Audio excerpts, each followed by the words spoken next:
In this video, we're going to look at an undergraduate midwifery essay and some of the things that have been done well, but I also want to comment on the fact that midwifery essays, they're seen as this thing that's maybe even at odds with practice sometimes. It's like, oh, you know, you're in the ivory tower looking at all the evidence, and I get that. And there's also a really good quote by a social work researcher who talks about when you're an academic, you put on an armour and you try and make your stuff incomprehensible, and that kind of, it's at odds with midwifery, where we want to be with women, we want to be with client, we want to make sure everybody understands what we're saying and there's informed choice in everybody's care. However, I think there's a different way of looking at essays, which isn't, you know, when I was an undergraduate, I thought they were just show off how clever you are, show them you can think about this information, but really they're more about, okay, so lots of problems in midwifery unsolved. The majority of problems in midwifery are unsolved. How do we improve care when all knowledge is contestable? Well, you look at the problem from many different angles. You look at the evidence. You try and work out how worthy the evidence is. If you were that client in that position of thinking, should I accept an induction of labour? You know, would that evidence be up to scratch for you? And you look at it from many different angles, and then you come to some kind of judgment about what's going on. So it's more about problem solving and the creative use of information to attempt to change the world is what you're doing with a midwifery essay, really. So I think, you know, aim for accessibility, for your writing to be really clear, and aim to solve some problems. Trust yourself to solve some problems, and that's my path in with essays, really. But we'll have a look at Melissa's essay and we'll see where we get to. We'll just have a quick look at how to write an essay. These are the stages of writing an essay as far as I'm concerned. Melissa might do something else. You might do something else, totally fine. But the key thing for me is that you have all of these different stages, but they're not actually stages at all. They all sort of blend into each other as you go. So you'll be choosing the points that are going into the essay, and then suddenly you'll have to go back to assess the question to remind yourself what you were doing, or there'll be an extra bit of reading to do. For me, structure outline is really difficult. That's probably the hardest bit on here. So I have to get all of my notes together, think about the key points, and then print them out, cut them out, and move them around a table or something to find some kind of structure. I find it really tricky. You might be better at structure than me, but that would be the bit where I end up going back to all the other stages, and that's totally fine. But it's just knowing that it's not gonna feel that easy. I think all writing, you can't see the wood for the trees at least some of the time, and it's more of a spaghetti junction type of experience than, yeah, discrete stages. I bet this is a third year essay, complications around childbirth, and Melissa did get a first with this essay. So we're on about 3,000 words. I reckon there was probably an assignment brief, plan, marking guide telling her how to set things out. You can see there's a description about Lucy, so all confidential features will be changed, and then Melissa moves on to describe what preeclampsia is and some of the things that could be done to improve practice. But we'll just think about the introduction. Even if you're given, very clear detail about what you're supposed to do, and they're saying describe something in your introduction, it still needs to be short, crisp, to the point, and full of evidence. So you set the tutors up to know you're familiar with the issue.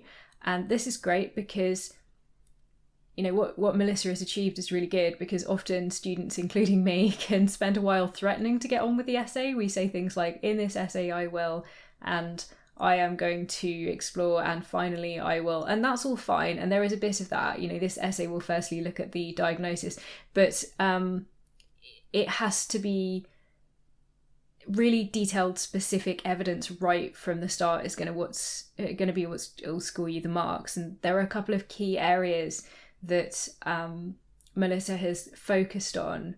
She sort of talks about blood pressure being pivotal, and then she also, I'll just try and find that bit for you. Yeah, with particular consideration to why taking accurate blood pressure is so pivotal. And then the other bit she's chosen to concentrate on for her introduction is the psychological well-being of Lucy. Yeah, so the psychological well-being of Lucy just up here.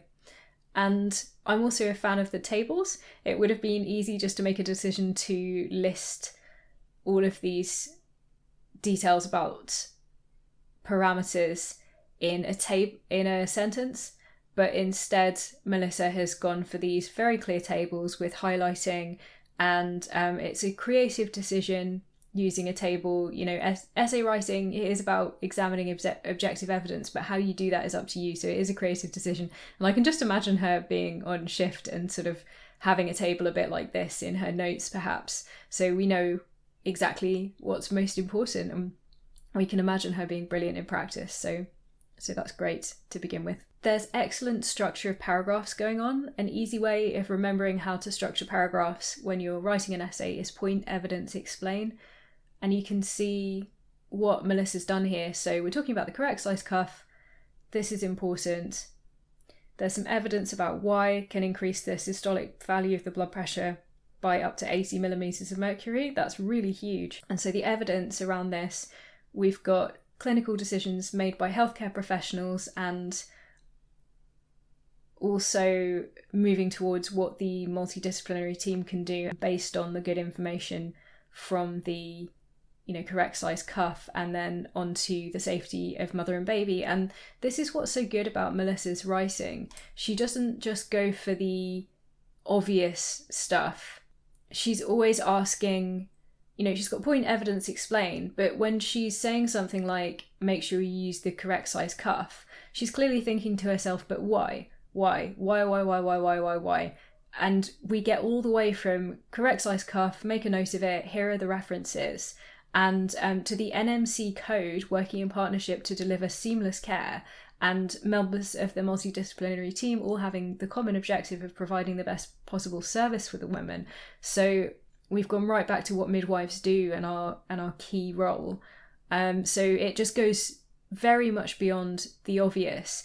You can, as long as you're being specific and you're thinking really carefully about what's going on and you're referring to the evidence, you can't go wrong, really. There are lots of different directions you could take this little paragraph in, but she's getting somewhere really sophisticated, and it suddenly becomes a top-down view of measuring a blood pressure cuff, which I really like.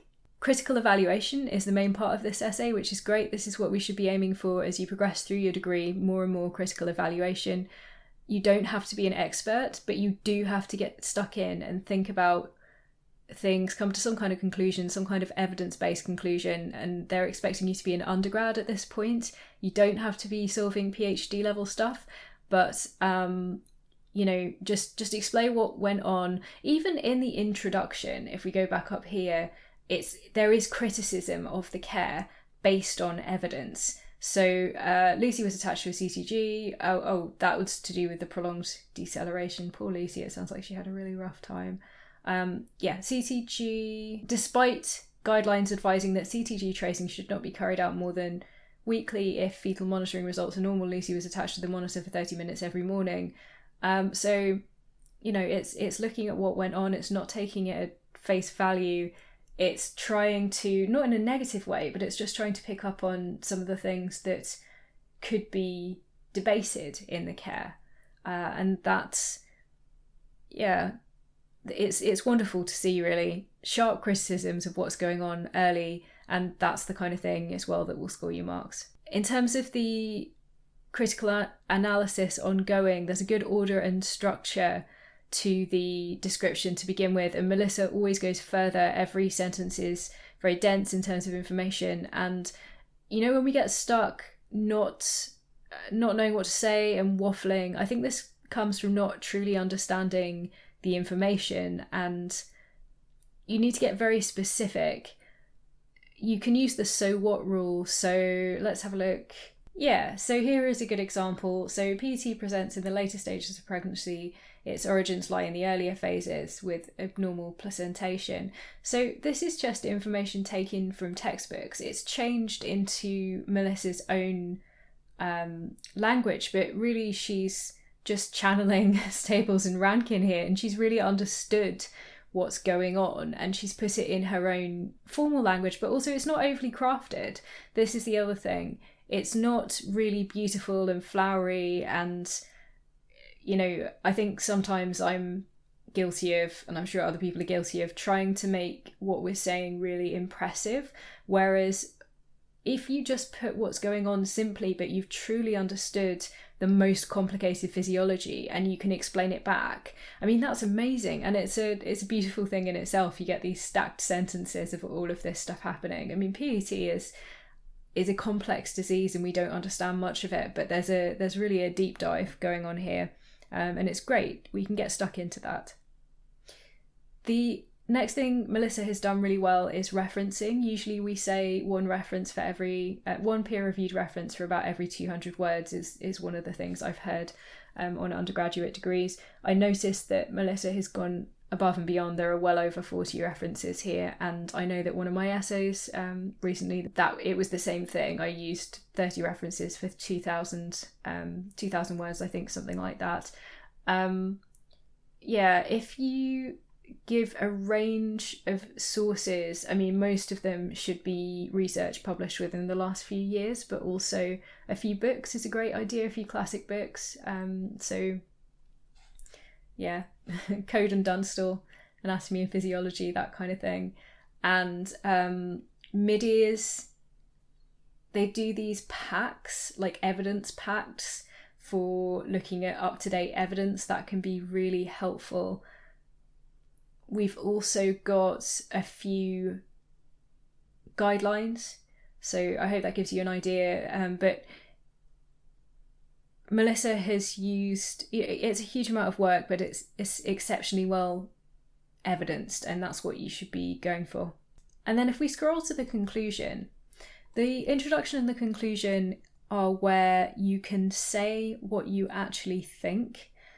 You can even put this in first person, that would be absolutely fine, because it's about, an essay is about the conclusions you as a future professional are coming to, and it helps establish trust that you're going to take some of these things with you into practice. But if you do come to a conclusion, I mean, what Melissa said here is psychological well-being should not be ignored and simple measures can be taken by all involved in her care. I mean, truly traumatic, that is quite an emphatic sentence. It's not objective, it's descriptive. It's it's an adverb, it's got ly on the end of it. Truly, it's emphasizing what's gone on.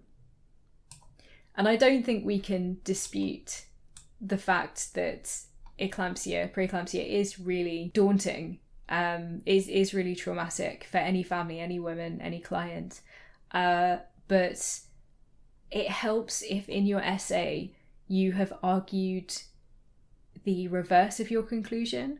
If you have, so what Melissa has done is she's talked about success is measured by low rates of physical mortality rather than psychiatric morbidity. And she's all the way through her essay, she's focused on, so what are the things we can do to look after the physical well-being of women? And if she hadn't done that, it would be very difficult to believe her conclusion, to sort of believe in her having thought through everything, because, she's saying the psychological trauma is just as important, and without covering sort of everything a midwife has to do, we couldn't take her seriously, really. So that could be quite a good one. If you come to your conclusion, just make sure you have, if somebody was criticizing that conclusion, is there stuff in your essay that helps you make that argument?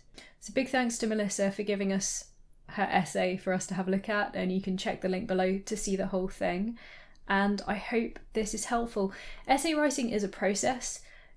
It involves decision making, because you can go in so many different directions that, you'll have the same essay topic and everybody in your cohort will come up with a different essay.